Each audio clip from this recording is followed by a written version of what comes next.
मैं हूं ननद की भाभी ने कैसे की मदद। लड़के वाले मेरी ननद को देखकर जा चुके थे। उनके चेहरों से हमेशा की तरह नकारात्मक प्रतिक्रिया ही देखने को मिली थी।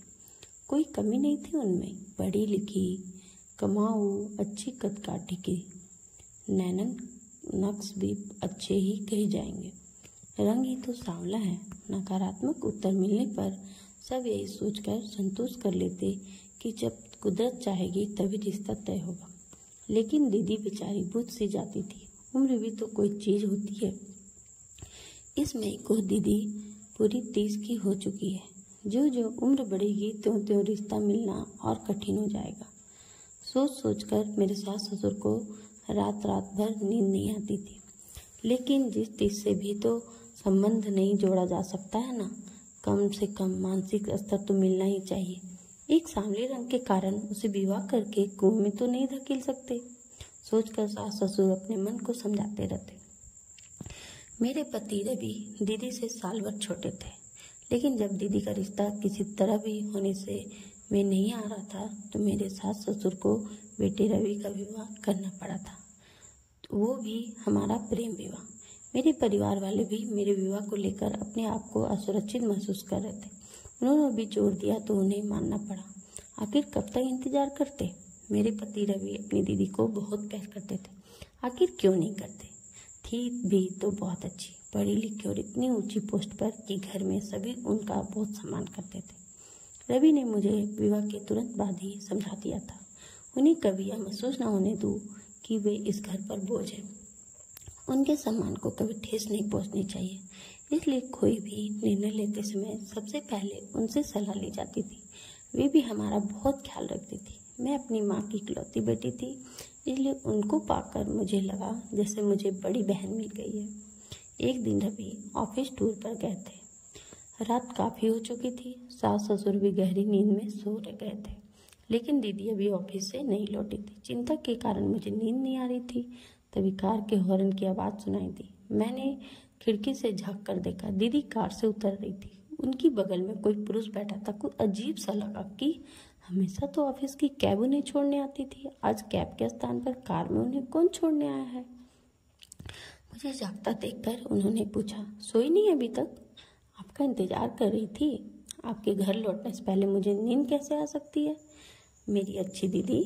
मैंने उनके गले में बाहें डालते हुए उनके चेहरे पर खोजी नज़र डालते हुए कहा, आपके लिए खाना लगा दूँ? नहीं, आज ऑफिस में ही खा लिया था। अब तू जाकर सो। गुड नाइट दीदी, मैंने कहा और सोने चली गई। लेकिन आंखों में नींद कहाँ। दिमाग में विचार आने लगे कि कोई तो बात है। पिछले कुछ दिनों से दीदी कुछ परेशान और खोई खोई सी है रहती है। ऑफिस की समस्या होती तो वे घर में अवश्य बताती। कुछ तो ऐसा है जो भाई कम और मित्र अधिक है उससे साझा नहीं करती। और आज इतनी रात को देर से आना, वह भी किसी पुरुष के साथ, जरूर कुछ दाल में काला है। इसी पुरुष से विवाह करना चाहती थी तो पूरा परिवार जानकर बहुत खुश होता। सब उनके सुख के लिए उनकी पसंद के किसी भी पुरुष को स्वीकार करने में तनिक भी देर नहीं लगाएंगे। इतना तो मैं अपने विवाह के बाद जान ही गई हूँ। लेकिन बात कुछ और ही है जिसे वे बता नहीं रही है। लेकिन मैं इसकी तह में जाकर ही रहूंगी। मैंने मन ही मन तय किया और फिर गहरी नींद की गोद में चली गई। सुबह 6 बजे आँख खुली तो देखा दीदी ऑफिस के लिए तैयार हो रही थी। मैंने कहा, क्या बात है दीदी, आज जल्दी?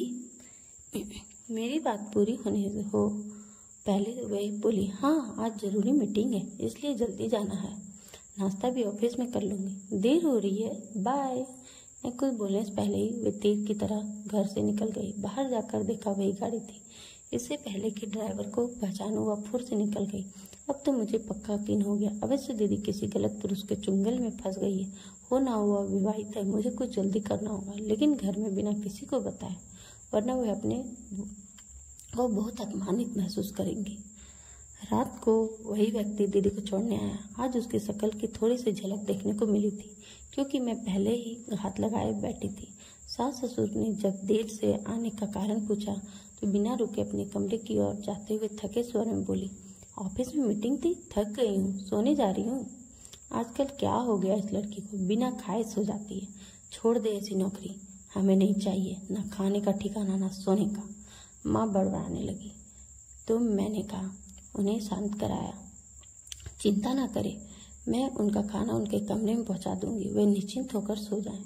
मैं खाना लेकर उनके कमरे में गई तो देखा वे फोन पर किसी से बात कर रही थी। मुझे देखते ही फोन काट दिया। मेरे अनुरोध करने पर उन्होंने थोड़ा सा खाया। खाना खाते हुए मैंने पाया कि पहले के विपरीत वे अपनी आंखें चुराते हुए खाने को जैसे निगल रही थी। कुछ भी पूछना उचित नहीं लगा। उनके बर्तन उनके लाख मना करने पर भी उठाकर लौट आई। 2 दिन बाद रवि लौटने वाले थे। मैं अपनी सास से शॉपिंग का बहाना करके घर से सीधी दीदी के ऑफिस पहुंच गई। मुझे अचानक आया देखकर एक बार तो वो घबरा गई कि ऐसी क्या जरूरत पड़ गई, मुझे ऑफिस आना पड़ा। मैंने उनके चेहरे के भाव भागते हुए कहा, अरे दीदी, कोई खास बात नहीं, यहाँ मैं कुछ काम से आई थी, सोचा आपसे मिलती चलूं। आजकल आप घर देर से आती हैं, इसलिए आपसे मिलना ही कहाँ हो पाता है। चलो ना दीदी, आज ऑफिस से छुट्टी ले लो, घर चलते हैं। नहीं, बहुत काम है। बहुत छुट्टी नहीं देगा, पूछ कर तो देखो, शायद मिल जाए। अच्छा, कोशिश करती हूँ, कह उन्होंने जबरदस्ती मुस्कुराने की कोशिश की। फिर बॉस के कमरे में चली गई। बॉस के ऑफिस से निकलते तो वह भी उनके साथ था। अरे, यह तो वही आदमी है जो दीदी को छोड़ने आता है। मैंने मुंह से बेखास्ता निकला। मैंने चारों ओर नजर डाली। अच्छा हुआ आसपास कोई नहीं था। दीदी को इजाजत मिल गई थी। उनका बॉस उन्हें बाहर तक छोड़ने आया, इसका कोई मुझे औचित्य नहीं लगा। मैंने उनको कुरेदने के लिए कहा, वाह दीदी, बड़ी शान है आपकी, आपका बॉस आपको बाहर तक छोड़ने आया। ऑफिस के सभी लोगों को आपसे ईर्ष्या होती होगी। दीदी फीकी सी हंसी हंस दी, कुछ बोली नहीं। सास भी दीदी को जल्दी आया देखकर बहुत खुश हुई। रात को सभी गहरी नींद सो रहे थे। अचानक दीदी कमरे में से उल्टियां करने की आवाजें आने लगी। मैं उनके कमरे की तरफ लपकी, वे कुर्सी पर निढाल पड़ी थी। मैंने उनके माथे पर हाथ फेरते हुए कहा, क्या बात है दीदी, ऐसा तो हमने कुछ खाया नहीं कि आपको को नुकसान करे, फिर बदहजमी कैसे हो गई आपको। फिर अचानक मेरा माथा ठनका कि कहीं दीदी, मैंने उनके दोनों कंधे हिलाते हुए कहा, दीदी, कहीं आपका बॉस, सच बताओ दीदी, इसलिए आप इतनी सुस्त। बताओ ना दीदी, मुझसे कुछ मत छिपाइए, मैं किसी को नहीं बताऊंगी, मेरा विश्वास करो। मेरा प्यार भरा स्पर्श पाकर और संतावना भरे शब्द सुनकर वे मुझसे लिपट कर फुट फुट कर रोने लगी और सकारात्मकता से मैं सिर हिलाने लगी। मैं सकते में आ गई कि कहीं ऐसी स्थिति ना हो गई हो, अबॉर्शन भी ना करवाया जा सके। मैंने कहा, दीदी आप बिल्कुल ना घबराएं, मैं आपकी पूरी मदद करूंगी, बस आप सारी बातें मुझे सुना दीजिए। जरूर उसने आपको धोखा दिया है। दीदी ने धीरे धीरे कहना शुरू किया। ये बॉस नए ट्रांसफर होकर मेरे ऑफिस में आए थे। आते ही उन्होंने मेरे रुचि लेनी शुरू कर दी और एक दिन बोले कि उनकी पत्नी की मृत्यु 2 साल पहले हुई है। घर उनको खाने को दौड़ता है। अकेलेपन से घबरा गए हैं। क्या मैं उनके जीवन के खालीपन को भरना चाहूंगी? मैंने सोचा, शादी तो मुझे करनी ही है, इसलिए मैंने उनके प्रस्ताव को स्वीकृति दे दी। मैंने उनसे कहा कि वो मेरे मम्मी पापा से मिल ले। उन्होंने कहा कि ठीक हूँ, वे जल्दी घर आएंगे। मैं बहुत खुश थी कि चलो, मेरी शादी को लेकर घर में सब बहुत परेशान थे। सब उनसे मिलकर बहुत खुश होंगे। एक दिन उन्होंने मुझे अपने घर पर आमंत्रित किया कि शादी से पहले मैं उनका घर तो देख लूं, जिसमें मुझे भविष्य में रहना है। मैं उनकी बातों में आ गई और उनके साथ उनके घर चली गई। वहाँ उनके चेहरे से उनका बनावटी मुखौटा उतर गया। उन्होंने मेरे साथ बलात्कार किया और धमकी दी कि यदि मैंने किसी को बताया तो उनके कमरे में मेरे ऐसे फोटो हैं जिन्हें देखकर मैं किसी को मुंह दिखाने लायक नहीं रहूंगी। होश में आने के बाद जब मैंने पूरे कमरे में नजर दौड़ाई तो मुझे पल भर की भी देर यह समझने में नहीं लगी कि वह शादीशुदा है। उस समय उसकी पत्नी कहीं गई होगी। मैं क्या करती? बदनामी के डर से मुंह बंद रखा था। मैं लुट गई, अब क्या करूं? कहकर फिर फुटकर रोने लगी। तब मैंने उनको अपने से लिपटाते हुए कहा, आप चिंता ना करें दीदी, अब देखती हूँ कैसे आपको ब्लैकमेल करता है। सबसे पहले मेरी फ्रेंड डॉक्टर के पास जाकर अबॉर्शन की बात करते हैं, उसके बाद आपके बॉस से निपटेंगे। आपकी तो कोई गलती ही नहीं है।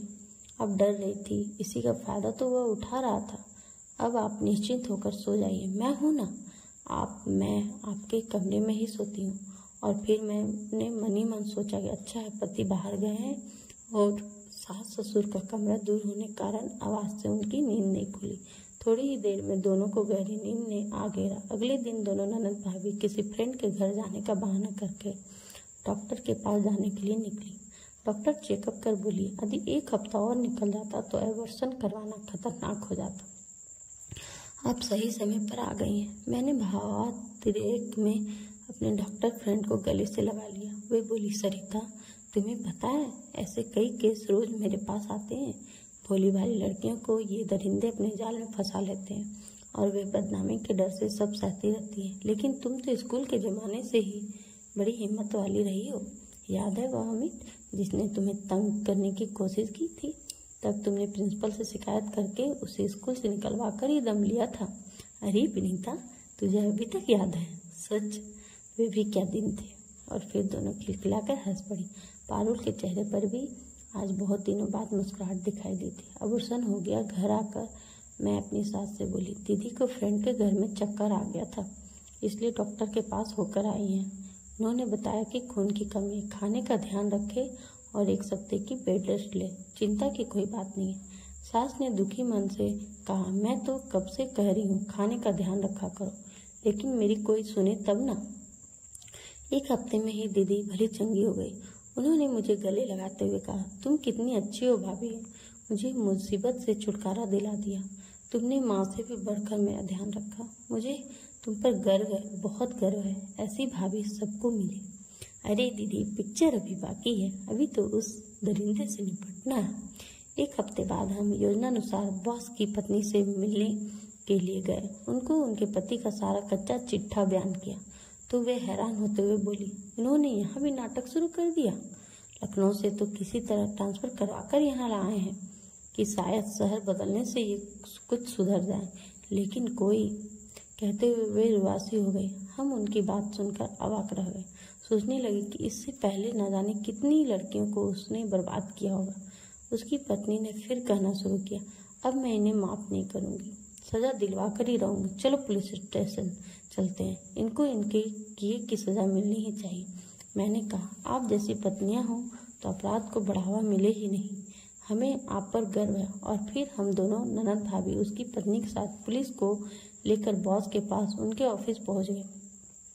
पुलिस को और हम सबको देखकर वह हक्का बक्का रह गया। ऑफिस के सहकर्मी भी सख्ते में आ गए।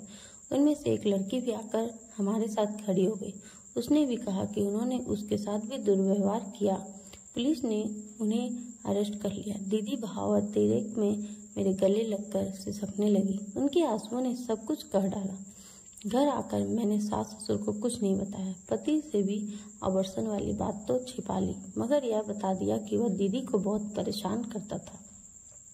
सुनते ही उन्होंने मेरा माथा चूम लिया और बोले, वाह, मुझे तुम पर गर्व है। तुमने मेरी बहन को किसी के चुंगल में फंसने से बचा लिया। बीवी होते ऐसी। उनकी बात सुनकर हम ननद भाभी दोनों एक दूसरे को देख मुस्कुरा दी। दोस्तों, अगर आपको मेरी वीडियो अच्छी लगे तो लाइक, सब्सक्राइब और शेयर ज़रूर करें। और धन्यवाद पूरी वीडियो देखने के लिए। आप कमेंट करके बताएं कि आपको मेरी ये कहानी कैसी लगी, तो मैं और अच्छे ऐसे कहानियाँ बनाती रहूँगी। धन्यवाद।